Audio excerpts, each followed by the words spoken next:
wat langer moeten wachten. Terwijl jullie ook zo mooi geduldig. Deze keer ben ik in ieder geval... Kijk, dit is het laatste broodje kaas. It's the last one. We hebben in totaal 7 gehad. Het programma voor vandaag trouwens even. We hebben zo meteen hebben we Ben Silburn. En Ben gaat praten over zijn bandy games volgens mij. En sometime, okay. And also about the influence as being an entrepreneur. And probably also on his private life. But whatever, that's up to him. I'm really pleased that you're here. Het mooie is ook dat Ben is een goede vriend van onze allereerste spreker. Dus, en beide zijn in ieder geval geregeld, dat wil ik toch nog even zeggen, door Nicolette. Dus in ieder geval dank daarvoor.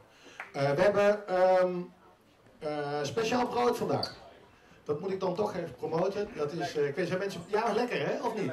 Minder lekker dan het brood van de Hartog? Oh ja, nou precies toch, je ziet veel meer smaak aan. We hebben een Bourgondische dame en we hebben gewoon iemand uit de polder. Dat zien we, hè? Dan zien we toch even het verschil.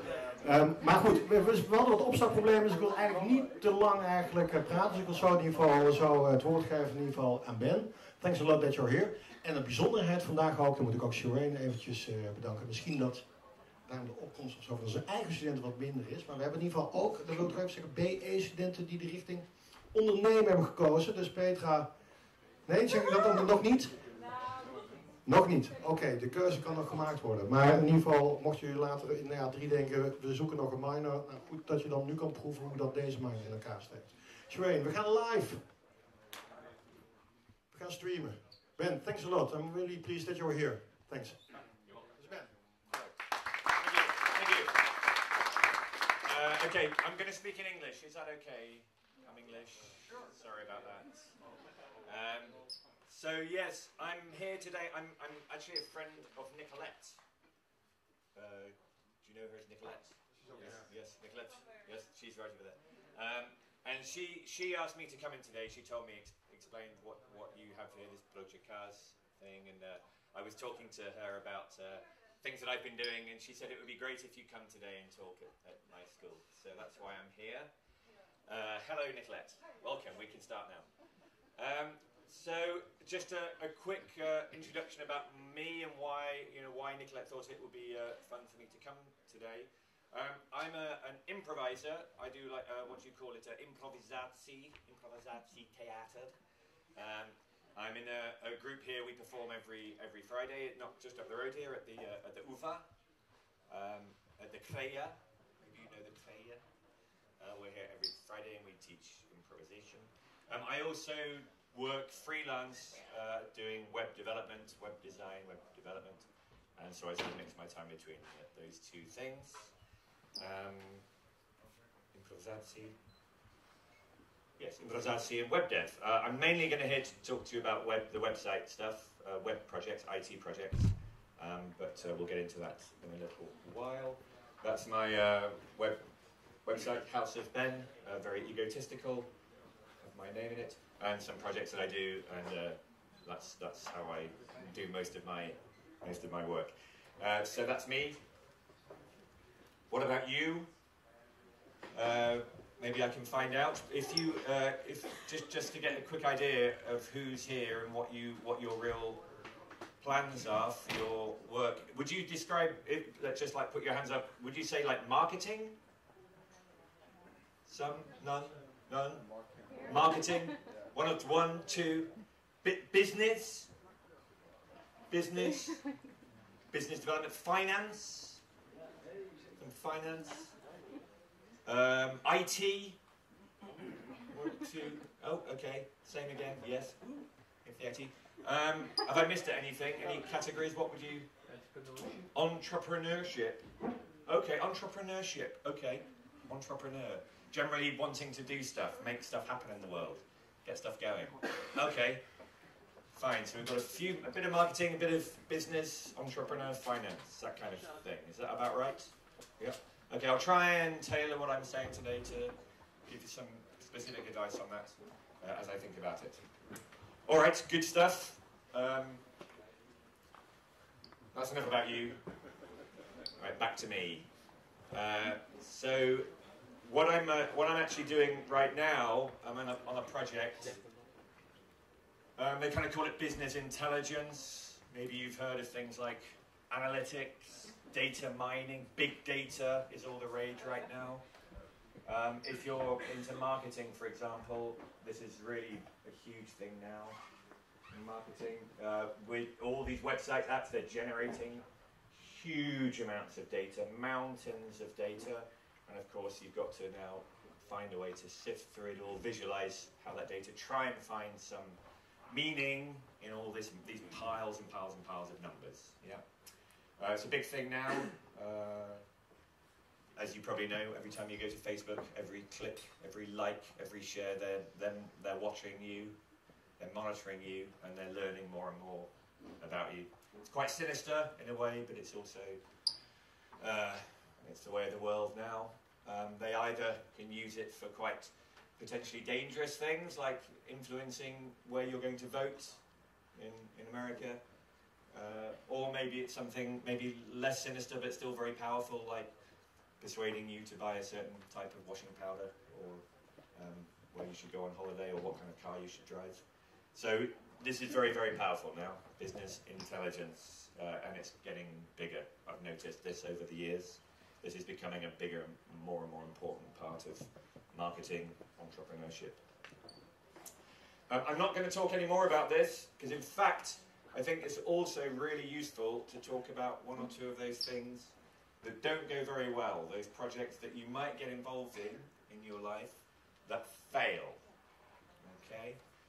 Failure is, have you heard this thing? This is from usually in America, where a lot of these things start. Failure is the new success. You heard that one? This is a mantra that's said in some Silicon Valley companies. Fail fast and fail often. Move quickly and fail. The more you fail, eventually you might succeed. I like that one. Fail better. Like, it's not just about failing. There's ways that you can fail, and you can actually fail well, or you can fail badly. And I'm not quite sure what that fail forwards. I don't really know exactly what that means, but I can sort of get the idea of it. It's like, well, keep going. Fail forwards. So failure is something we can, in fact, learn from. This is nothing new. Maybe you know this guy. Thomas Edison invented the light bulb long time ago. I mean, when people said to him, "Why do you keep going? You keep 10,000 times, you still haven't managed to invent the light bulb." And he just said, "I've not failed. I've just found 10,000 ways that won't work." He carried on going, and this was his sort of summary, I think, which is a kind of good thing to bear in mind. Our greatest weakness lies in giving up. The most certain way to succeed is always try just one more time. Yeah. So. Keep going even after you've failed. He eventually successfully invented the light bulb, and revolutionised the world. So that's really the focus of today, is how to fail. And this is a true story. So I'll begin the story at the beginning. The story starts a few years ago on a beach. That is in Indonesia. That's in the island of Lombok, which is just to the east of Bali. If you've been to any of those places. Very cool place to go surfing, if you're into surfing. Beautiful beaches. And being a web developer, I was able to do, I think nowadays they call it digital nomad. This idea that you can just take your laptop and just be anywhere in the world. I mean, a lot of people really do this now. And that's how I ran my life for a long time, especially in the winter here. We know how cold and dark it gets here in Amsterdam. January time, it's not that nice. And so I would pack up my laptop, and I even took a keyboard with me because I got quite serious about it. And for 2 months every winter, I could go off and carry on working. And that was my view from my bedroom here. That was me with this lady. I painted her a sign, and she cooked me a curry. So that was quite a good deal. This is another winter. I went skiing for the winter. And in fact, I chose this slide because that's actually Nicolette's husband there. I'm skiing with there. That's in Verviers. And that was the following winter. I spent a winter partly building websites and partly ski guiding in the daytime. And so I really was living that digital nomad lifestyle, living the dream. It was all going great, right up until the moment it stopped going so well. That's my right leg. After an injury, I was skiing off-piste and had an accident, broke my leg, and that's what they did. That hurt. So they stuck a plate in my leg, screwed it in. 12 weeks in plaster, 6 further weeks walking around on crutches, 16 hours of physio, and then a whole bunch of time in the gym. And I'm kind of at least back on my feet now. But that's what happened. That's how my digital nomad life kind of came to a bit of an end. I had to cut short my ski season. So what did I do? Well, I was sitting at home. I was worried that I was going to go crazy with just my mum and dad, which after about 3 days is usually enough. And I was there for 12 weeks. So I had to find something to do. So that's where I learned my first lesson. If you really want to fail, good way to start, break your leg. Lesson 1 in how to fail. Break your leg. So this is what I did then while I was sitting at home. I had my laptop with me still, and so I decided, well, I might as well build something.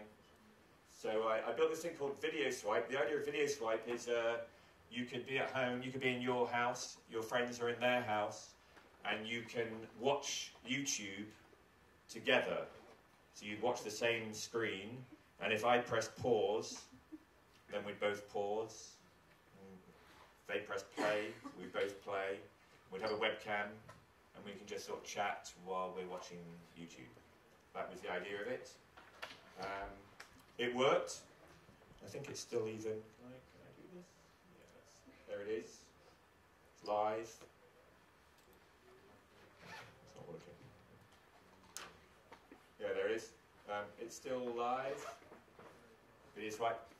So this is partly the project, the first project I want to explain to you. This is what I built while I had my leg in plaster. So it kind of worked, but what I found was that I didn't actually ask anyone if they wanted it or why they'd want it. And I found that, in fact, it's all very well, but if you don't go out and actually ask the market what they want, what their pain is, how you can help them, you might find you're building something that really no one actually wants. Yeah. So I built it, but of course maybe I just thought that like I'd build it and then suddenly just people would just come there and start using it and start telling me how fantastic it was. But I didn't. I didn't really do any of that market research. I just sort of sat down in my room and built it. So that's the lesson 2. If you want to fail, don't ask people what they want. And then this is really just a tip for only if you're advanced students, if you really want to fail properly. Don't ask people anything before you build something, okay, if you want to fail. So what happened next? Well, okay, I thought, okay, I need to start marketing this thing now. Instead of doing the market research in advance and working out what to build, I did it the other way around. I already had it, time to get marketing. So I did the classic things, set up a Facebook page, started posting. And in fact, what I did was kind of created these, I created like playlists. I created like these top 10 playlists. I found lots of bands, so this is like the top 10. And I pulled videos from YouTube, put them into like playlists of like similar things, and then posted the playlists. And if you post the playlist and share the playlist, and it came up with a little graphic, looked quite nice on the screen, and then I started posting them. So I would go to like Justin Bieber's Facebook page and post my Justin Bieber playlist onto Justin Bieber's page. And of course, Justin Bieber gets millions and millions of people going to his page. Every now and again, they would see my little posting here and say, "Oh, Justin Bieber, top 10." And then they'd click it, and then they'd come to my site. And that worked really well. Worked very, very well. That was another one, Martin Garrix's Top 10. That one sort of seemed to work. And in fact, I then built a kind of system for doing this. I was getting a bit bored of just going in every day and like pasting Martin Garrix's Top 10 every day into the Martin Garrix Facebook page. It became quite a long process. So I thought, okay, well, I'm a developer. So I built a machine that would just all day, every day, just automatically send these messages to all these Facebook pages. And I started creating more pages. I think the top one there, that's Wiz Khalifa. There's Pitbull, Romeo Santos, Coldplay. All of these, I had a top 10 list for all of these from YouTube videos. And it was just posting all the time to Facebook, 24 hours a day, 7 days a week. In fact, I think I've probably got here. I might have the live. Oh, that's an example of the. Who's that? You probably know those. MKTV, is it? No, two guys singers. Yeah, they were pretty popular. I listed all the Facebook pages and how many likes they had, and I just went through all the most popular Facebook pages, footballers and football teams and things. So then this is the live thing. This is some stats that I did, and then I created all these things. And in fact, it was only when I came back to do this thing today, I hadn't realised quite how many I'd made. I just kept making more and more top 10 lists. How did you make money even? You're jumping ahead. You're going to get to lesson 3. Okay. So yeah, these are all these pages. My God, look at all these. All of these had a top 10 list, and all of these I was just firing. My machine would go through this list, and every day just grab a few and just fire them at Facebook. And this is some stats. Oh my God, keep going. There we go. Total in the end, I created 382 of these top 10 lists. And in total, in the end, I made a total of 167,000 posts to Facebook. And that generated 75,000 clicks came to my site as a result of this. So I was very happy with this. It really was working well.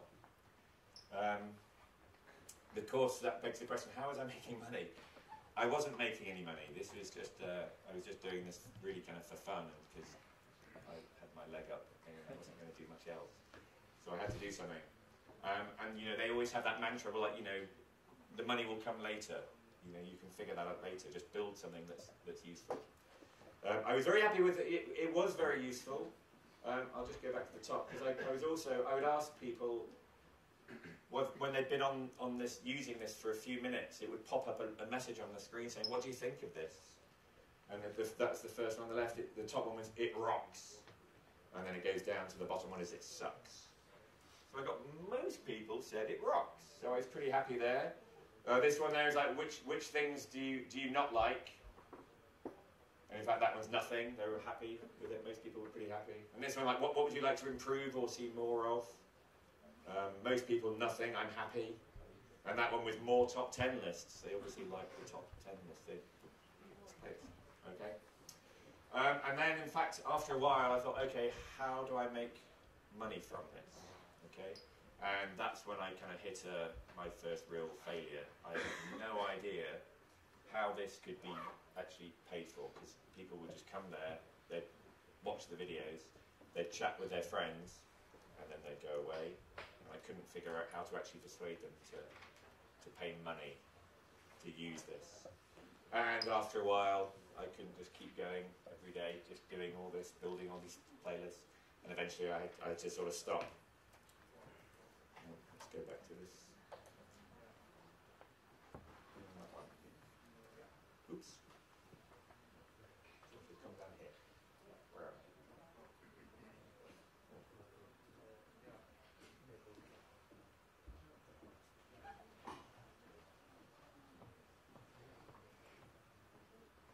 Okay. I'm going to have to...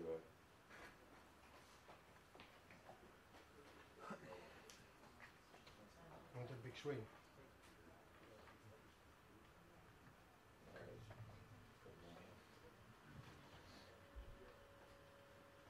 There we go.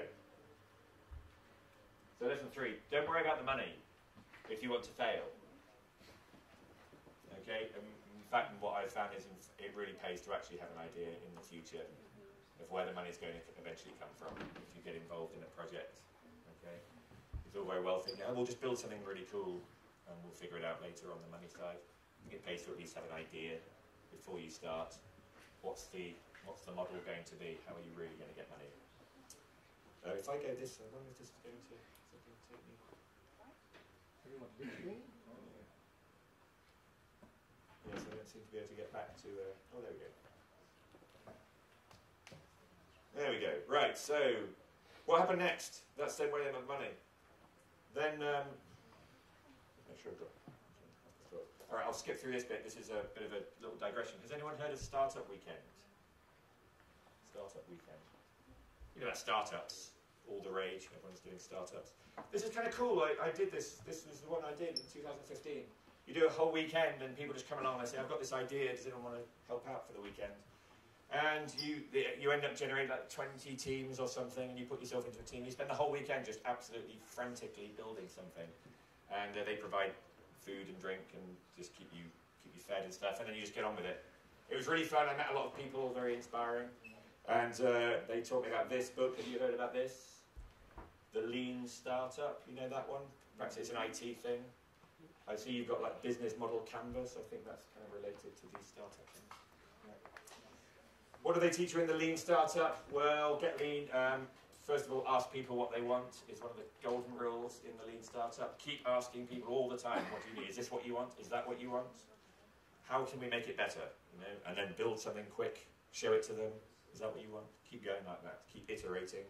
Get it out there and be ready to keep changing. Yeah, that's the kind of principle of the Lean Startup. So I then started a new project, and I thought, okay, I've made my mistakes. Let's do it right this time. Learn from what I've learned. And I tried this other one. This is called Bendy Games. The idea of Bendy Games is you can put photos of your friends and family onto cards, playing cards, and you can make like personalised playing cards. So instead of like the King of Diamonds, you know, it might be your mate, and the Queen of Hearts might be your girlfriend, something like that. That was the idea. In fact, I then actually let's go back to this one. I think that's this one. Got it here. This is also live. This works. Okay, here it is. There's some playing cards. That's your basic playing cards. Some other games as well. Do you know that game Werewolf? You played Werewolf? Yeah. Let's go with Werewolf then. So you can get this personal deck of playing cards. You then come to here. Let's just get rid of this tour thing. We don't need that right now. The idea is that you upload your photos of your friends. You can drag the photos onto the cards, and then when you made your deck, you can buy the deck of cards, and that's a perfect gift to give your friends. That was the idea of Bendy Games. Shall I try it? Let's just do it with one picture of what this photo is. Okay, that's it. That's a photo, and then you can just whoop, and there you go. That's now that's the wolf. Put this, let's make that the witch. The innocent girl. Yeah, it's the innocent girl. Yeah, like that. Okay, that's how you do it. And you keep doing, keep adding. That's it. That's your cards built. When you're done, buy your deck. Okay, that's working fine. How did that go? Okay, well, of course, I did what I did for my last one, and as well as instead of creating top 10 lists like I did with Video Swipe, did the same, created decks of cards based on your favourite band. If you're into Coldplay, then why not have the Coldplay playing cards? Created these, same thing, posted to Coldplay. If you're a Coldplay fan, come and buy your playing cards here. I thought that was genius. I had a similar thing set up, going through 24 hours a day, posting. I did things like casinos, anything to do with car players, poker players. They all got websites. Las Vegas, I mean, all sorts of stuff like that. That was the idea of this.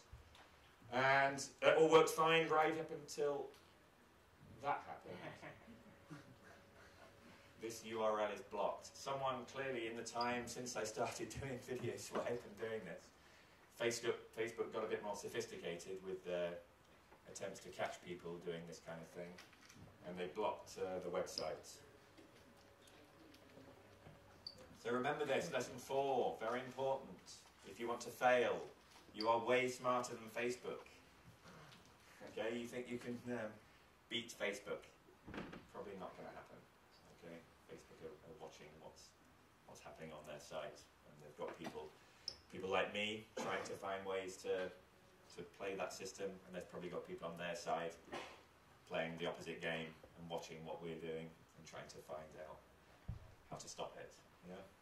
So be careful. You are way smarter than Facebook. I didn't do the market research on bendy games before I started. I didn't ask people if they wanted those games before I started. I just built the website and did exactly the same thing as before.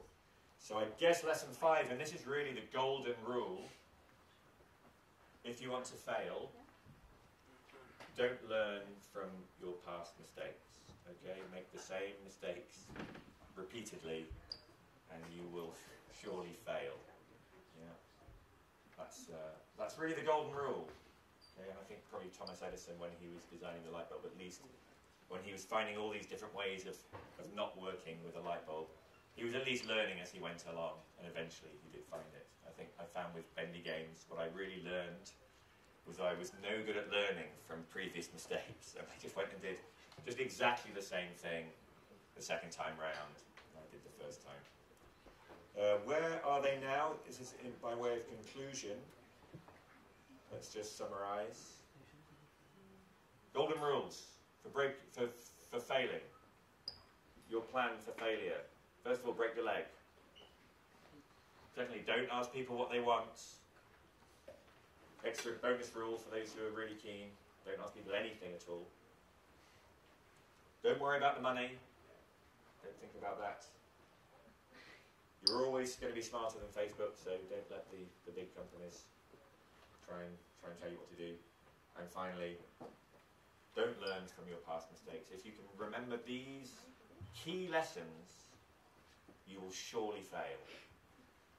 And I wish you all the very best of luck with that. Just to wrap up where we are today, this is bringing us to the present day. So the video swipe was built using this technology called Flash. Have you heard of Flash? Yeah, Flash has been here. Flash is kind of pretty much dead now. Yep. So video swipe is not really going to work anymore. But it's funny. I still, on my notifications, I still get messages from Facebook. Video swipe got more new likes this week. Keep up the good work. I don't know who can be liking that. It doesn't even work anymore. So this is where I suspect Facebook are maybe trying to, they're trying to play the system to their advantage as well, trying to remind me that this thing that I did a few years ago is still actually active, and I know that it's not. So thanks, Facebook. Bendy Games is still live. That although the URL has been blocked, it still does work. Just doesn't have the Facebook part, and I can't promote it through Facebook anymore. But the website still exists. I don't know what to do with it next. I've moved on a bit. Maybe if some of you marketing people in the room today have an idea of how you'd market Bendy Games, then please feel free to let me know and we can talk about it. Because at the moment it's sitting there just waiting to be promoted in some way. And that picture was taken a year after I broke my leg. So I got back on skis and I'm still skiing. So that is pretty much the end. That's my website and email address if you want to ask any follow-up questions. But we have time now as well, if anyone wants to ask anything. I know this is supposed to be kind of partly interactive. Just pick someone. Pick someone. Pick someone to help you ask me a question. Make it good. Yes. So what do you do now? So right now I'm still work freelance. I still go skiing, but my project right now is working for a global chemical company, and they are trying to turn what they do, make it digital. So they're trying to move everything online. So that means buying and selling chemicals, large quantities of chemicals, and selling them around the world. And it's got they want to build like the Amazon of chemicals. So it's not quite the same as what I was doing, but it's the business intelligence and data analytics is partly my thing there, which I do recommend for IT people. It's a big growth thing. It's business intelligence, helping business people to make better decisions.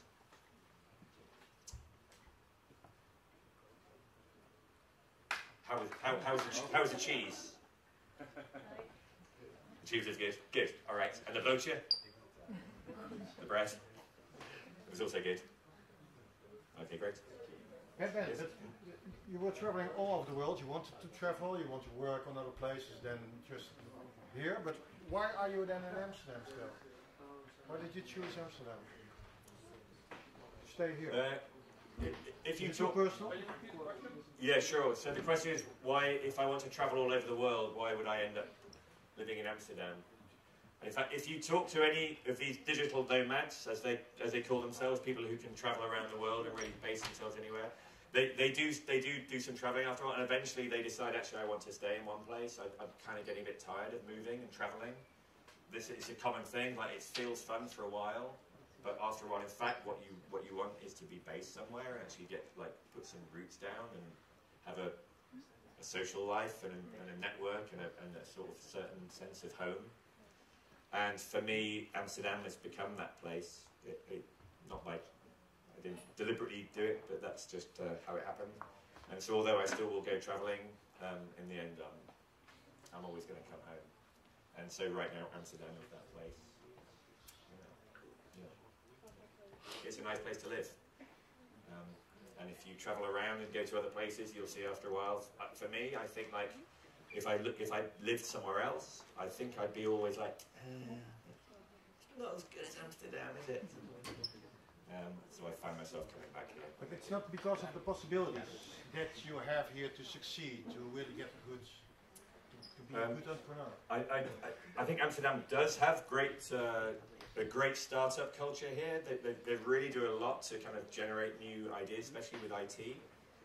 That wouldn't be the reason for me to stay here. I suppose I might, if I found after a while I was just not having work and finding it hard to get work, then maybe I'd move. But for me, more about your choice of where you want to live. It's about, do you like the place? Do you enjoy living there? Does it give you what you want? Things like being able to cycle around and have everything you need right there is far more kind of useful and important. All right. If there's no more questions, then I will say. Yeah. Well. I will say goodbye.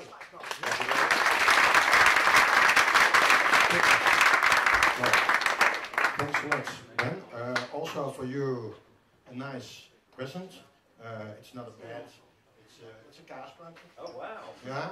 I have to make, of course. Oh, we have to make. Oh yeah, about cheese. Talking about cheese. Yes, we have to make one. Don't forget about it. Don't forget it. We have to make stuff. Oh right. Yeah. Yeah. Okay. By itself. Yes. I'm obliged always to do it. With my Kaas blanket.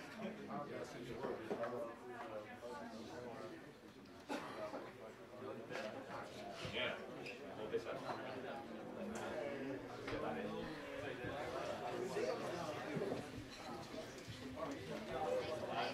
Okay, wait one moment. We have Rosaline from Amsterdam FM.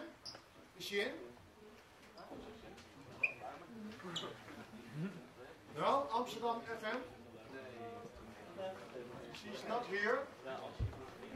Zo kwart voor. No, it is. Oh well, she will drop in now, but she wants to. She will give you the opportunity to do a pitch on the radio, and because she has her own radio program, and that will start in the end, in December, then you will get invited. But if you want to do the pictures, you have to swap yourself in by Broodje. So send Broodje a mail. Then you can train, you can also promote your own company. Ja, jongens? Ja, dat is hier vandaag. Zij zou nu komen, dus misschien moet je zo meteen even de kans hebben dat ze hier zijn en dat ik even te vertellen.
Thank